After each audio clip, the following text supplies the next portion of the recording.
지금 우리는 각자의 삶이 나눠져 있고 쪼개져 있어서 자기밖에는 보지를 못합니다. 근데 자기를 넘어야만 다른 사람을 볼 수 있는 거예요. 저는 30여 년 동안 교도소 법회를 가다 보니까 사형수의 얘기들을 가끔 듣습니다.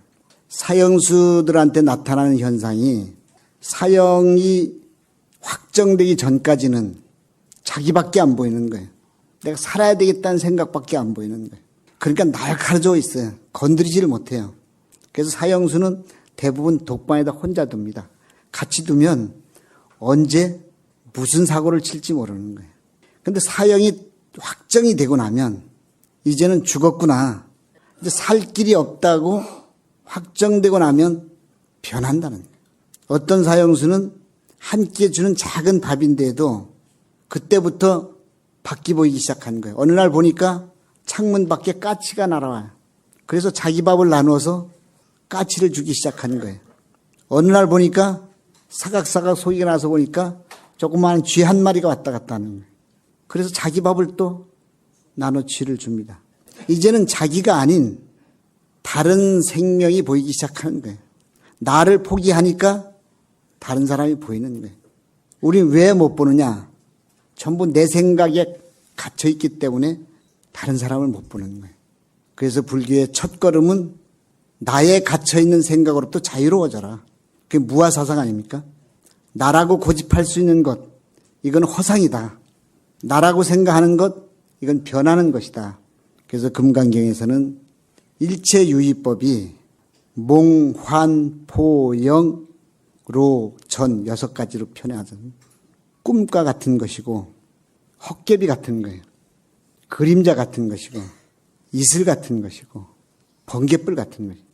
거기에 공통점은 뭐예요? 있는 것 같지만 실체가 없는 거예요. 우리 삶도 있는 것 같지만 실체가 없는 것인데 그걸 부여잡고 이게 진짜인 것처럼 착각하는 데서부터 고통이 시작이 된다고 하는 것입니다.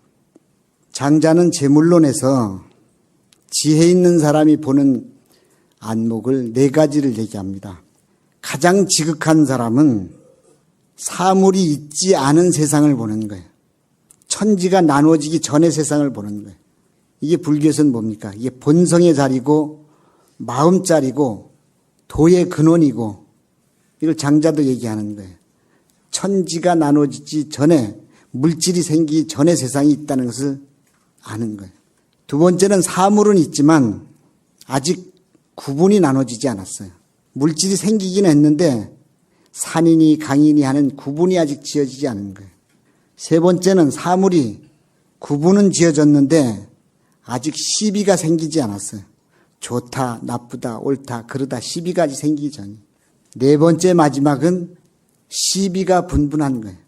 지금 우리가 살고 있는 모습, 요 모양 요 꼴이 시비가 분분한 세상 속에서 살고 있다는 거예요. 이 시비는 감정이 치우쳐 있어요. 자기 감정에 치우쳐 있는 거예요. 그 감정 때문에 시비가 굳어지고 증오가 생기고 고통이 생기고 그래서 그 굴레를 벗어나지 못하는 거예요. 천지가 나누어지기 전이나 구분이 생기거나 시비가 생기거나 싸우고 지지고 볶거나 도의 자리는 줄어들지도 않고 늘어나지도 않고 새로 생겨나지도 않고 없어지지도 않고 가지도 않고 오지도 않는 그냥 그대로 있던 하늘이 구름이 끼거나 비가 오거나 날씨가 어떻게 변해도 하늘은 그냥 제자리에 있는 것입니다.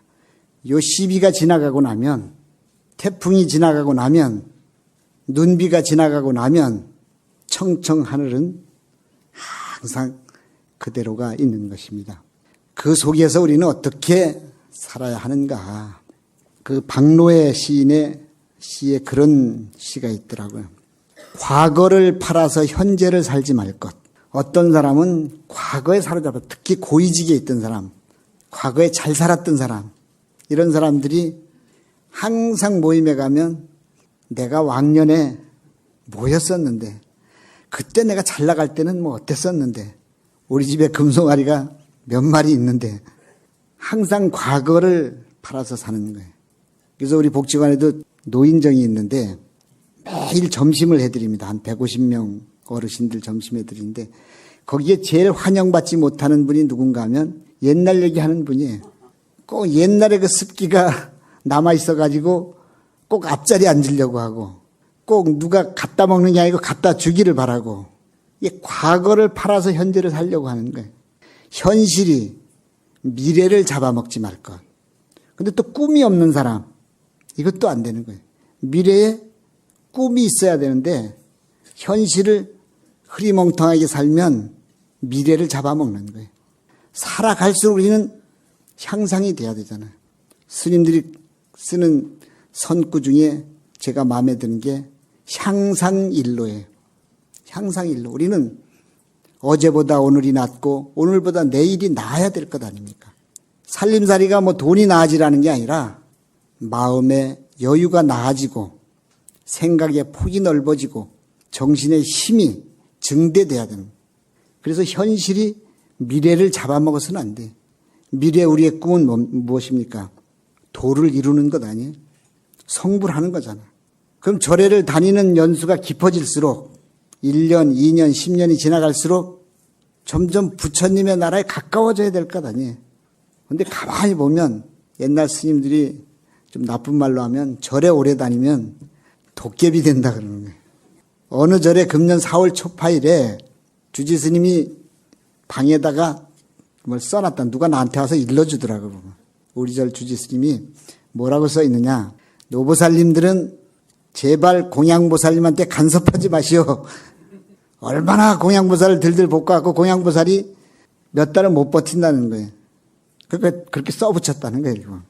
그렇게 절에 다닌 횟수가 많고 깊어지는데 하는 행위는 점점 더 이렇게 올라가는 게 하고 점점 더 떨어지는 거예요. 이게 현실을 잘 못 사는 거죠. 미래를 말하며 과거를 묻어버리거나 또 미래를 말하면서 과거에 살아온 것들을 너무 폄하해서는 안 된다. 그거는 그것대로 의미가 있는 거예요. 미래를 내세워서 오늘 할 일을 흐리지 말 것. 제가 오늘 말씀드리고 싶은 방점이 여기에 있습니다.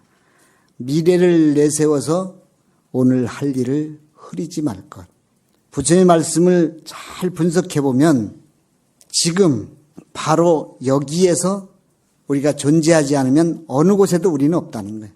지금 바로 여기에서 있는 보고 듣고 하는 이것이 우리의 전부입니다. 전부인데 이게 자기라는 틀에 가로막히면 사로잡히면 그 밖을 못 보는 거예요.